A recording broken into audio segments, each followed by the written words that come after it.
straight from Utah, here just north of Salt Lake, and I'm delighted to be here today. I've worked tirelessly for the past 24 hours to keep my promise to get the website up and running today. Yes, I've got it going, and I'm just thrilled with this adjustment and the notion of working with wise men who are striving to prosper and looking for a way to make an impact, a way to help change the world, to be a light online. And on that note, we're going to dive into today, and let's see where we're at. Here we go. So I've got some ideas that I would like to share today in regards to how we spend our time. And I years and years ago, I read a factoid that the average CEO reads 60 books a year. That's over one book a week. And I typically I finish from cover to cover, typically around 20 to 25 books a year, and I start a bunch or don't, but a bunch that I don't finish. And as I'm sitting and reflecting in my 50th year and thinking about life and how I've spent my time, and I've been feeding my mind, feeding it with these books and this knowledge, and wanting to have this CEO mentality and to make a transformation, make a bigger impact on the world by feeding my mind with these good, wonderful books. And the past few days, I have, I guess I mentioned in a previous live that I had turned some of the books that I have been studying off, the ones that are teaching you how to be a good and honorable, successful man or woman of the earth, to live the laws of success, for example. And I've been focusing on books that lead me and draw me closer to my Lord and Savior. And as I've done that, not only has my life been enhanced with greater peace, but I'm more still. Do you ever take a moment to be still and just ponder? And for example, typically, when I help with the dishes, I'll put a book in because everyone disperses after the meal, and I'm sitting there chilling at the sink by myself, and I'm like, this is a good time to throw a book in, or some good music, or whatever it may be. And in the past, as a result of mental illness, I've always had this notion that I've got to feed my mind with this good, positive things because my mind can't handle this craziness. So I'm feeding it with good books all the time, feeding it.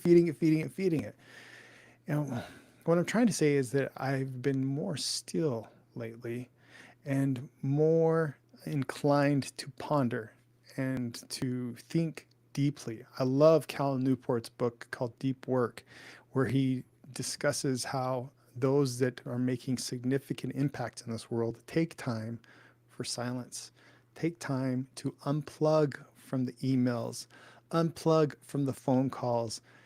And for example, say you're working on a project, you're writing something, or you're studying something, or you're creating something, and a phone call comes up or a text, and you think to yourself, the 2-minute rule. Well, if I can address it in 2 minutes, I'll jump on it and then get back to my work. Well, you jump on it, you get done in less than 2 minutes, and then you think to yourself, oh, where was I again? And that 2-minute rule turns into a 20-minute rule to get you back into your groove, back into your jive. If you get back into the jive, if you get back into the feeling of it. So what Cal Newport suggests is you unplug, just turn those things off so you don't have the distractions and do the deep work. Take the whiteboard or the creative space that you use, a blank page and a keyboard, whatever it may be, and just ponder. What is your plan for your life? What is a project you want to work on? Take time to think about it and allow inspiration to fill you and stretch your mind. This is just a significant, influential idea. He goes so far as to suggest also that one of the MIT professors, that's how he was able to advance so fastly become the youngest tenured MIT professor is that this particular professor would spend 2 or 3 hours in front of a whiteboard, and sometimes he'd have colleagues join him and just ponder over the proofs and the mathematical equations, etc., whatever it was, to just have deep work. And when you take that time to have the deep work, you allow inspiration to come. I love how it's put in the Doctrine and Covenants that when you have an inquisitive mind, as I call it, an inquisitive mind, when you inquire, when you not just sit there and think, oh, okay, what do I think about? Or not just sit there and meditate and say, listen to my breaths, listen to my breaths. No, ponder with an inquiring mind. Ponder what? After God, because your eye is supposed to be single to Him, and ponder after Him. What would He have me to do? How can I develop, discover, develop, and exchange my talent in a higher, holier way? How can I make a bigger, more massive impact online, in person, in my family, etc.? And as I've been doing this in taking those moments, and part of that is complimentary to the and gratitude through the automated system that I've discovered recently that allows me to work a 2-hour workday of doing digital marketing, like creating 2 hours of content like I am now. And by so doing, then that automated system is being fed and promoted all of the time. On a daily basis, I'm uploading this material. And then I'm done. Then I can go work on another project like my blog, or serving my family, or participating in homeschooling with my kids, or studying a language, or developing other gifts and talents so that I can make even a better impact and serve even more people and have a greater opportunity. So as I've been slowing down and thinking on these things, I've started unplugging. And when I'm doing the dishes, I'm not as anxious to put in my headphones. And I've found that as I do that, I'm thinking more clearly, I'm thinking more in line, and it's helping me to understand some things. And one of those things I wanted to explain today that has really helped me is, for years I've looked at my children, and those of you that have children may relate here, and my children are engaged in digital devices. I didn't have those when I was a kid, and you and I probably didn't have them, but they have them, and they're just constantly looking at them. And I don't mind them engaging and looking at them, but my biggest desire was that they were using it constructively. And as I sat there and pondered that, and for years this has troubled me, like, how could I help them to engage in stuff that's actually promoting growth and education and self-development? Because that's what I've spent my time studying. And I think, oh, hey, I'm looking at these devices on a regular, long-term, all the time basis, and I'm studying and learning and growing, feeding my mind with good music, the clean lyrics that lift and inspire, or books that edify and help me think more clearly and help me develop character and the different things that are desirable to the flesh, so to speak.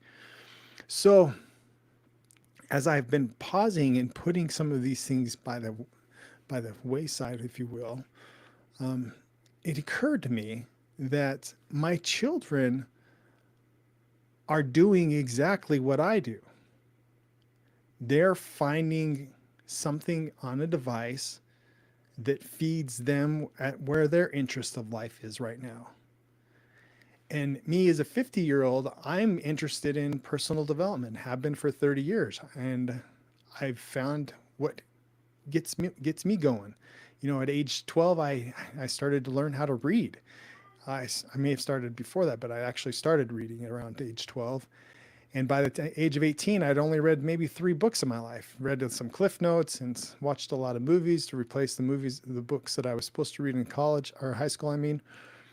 But then At 18, when I turned my life over to the Lord and went on a mission, I discovered that there's books that are loaded with prophets and gurus that share their nuggets of wisdom and their records of holiness and the Lord and how to be successful businessmen, et cetera, et cetera. And I'm like, wow, this is amazing. I love reading now.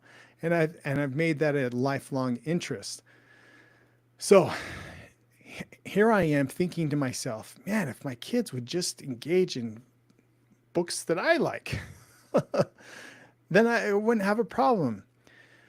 But as I've put the devices down and I've unplugged and allowed more daily revelations to happen in my life by just pondering and asking more inquisitive questions and looking to God, because He's the one who's been there, done that. He's the one who is the man of holiness, according to the Pearl of Great Price title I've given him in Moses 6, chapter 35. Like he's the man in today's vernacular, but not just the man, but a holy man, a man who has lived correct principles and has access to all power and can control and handle it based off of living correct principles. Likewise, he's the one who knows who's been there, done that, and knows how to help us grow and develop like him. So as two things to extract from this. One is I've spent so much time reading personal development on how to get the things of this world, things. And they've, in many cases, they've eluded me because in my heart of hearts, I feel like something's amiss. And this is what I'm trying to get at. When you turn your heart and mind to God, He knows your desires and He knows your wants before you even ask for them. And when you turn to Him and you discover and develop your talents with His mentorship, He teaches you how to make an impact, how to serve, and how to share and exchange your talents with the world. And one additional way that it's been taking me many years to find this, I finally found an automated system that helps me, teaches me this way to do this, and to get lost in the service of others while providing for my family and enabling me to produce more content. I just absolutely love it. I've been looking for this for my whole life and didn't even know it. And it's a privilege to talk about it and to share it with others. But the other thing I want to extract is as I've paused and stopped feeding my mind all the time with other materials, it allows me to feed my mind with His materials. And one of the insights, the biggest point I've been dancing around for the past 10 minutes or so, is that my children are mirroring what I've been doing by staring at the devices. Because I do that. I'm either reading a book on my iPad or a hardback book or a paperback book. Or in most cases, I'm reading the PDF version of a book on my iPad because I love books that are about 100 years old. And or listening to an audio book or YouTube a book, is something to that effect. But as I have stopped doing that, not stopped, but as I've cut back on doing that significantly and changed the sources of what I'm listening to more of those that lead me and draw me closer to the Savior, I've found insights. And one of those is my children, I'm sure like yours, would like my time. And in my pursuit of reading all these personal developments so I can get what I want, for example, providing for my family, I justify consuming my time with how to make a buck. And in the meantime, my children are growing up and they don't know who their dad is. So what do? Because dad's busy at learning how to change the world, they find something that's entertaining to them or something that's of interest to them or something that's helping them grow where they are. So the long and short of what I'm getting at is for wise men to prosper, they need to take time to ponder the ways of the Lord and to turn their life over to the Lord and allow Him to magnify them and allow Him to help them glean truths from the best books and apply them, read between the lines and say, okay, what is it? What are we getting at here? And how does this apply to the bread of life? How does this apply to purpose? How does this help me become more uh, like Christ? To make Him the mark, the focal point of our life. So as I do that, I recognize another thing as well. That I was talking to my wife a couple of days ago, and she said, "Yeah, so often parents get so consumed with trying to provide for their kids that they don't spend any time with their kids. Like we're so engaged trying to help them that we don't help them. Like God, Jesus Christ Himself said, the lilies of the field have greater beauty than Solomon's temple. And the lilies of the field aren't trying to figure out how am I going to get bread for tomorrow.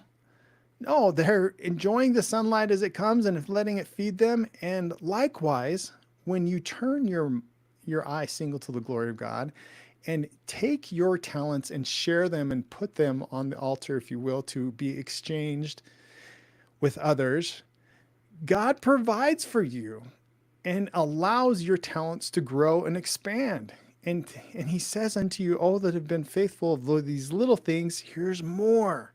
Here's more. Unto, according to your obedience and faithfulness, receiving all that He has. Oh, what a delight. So,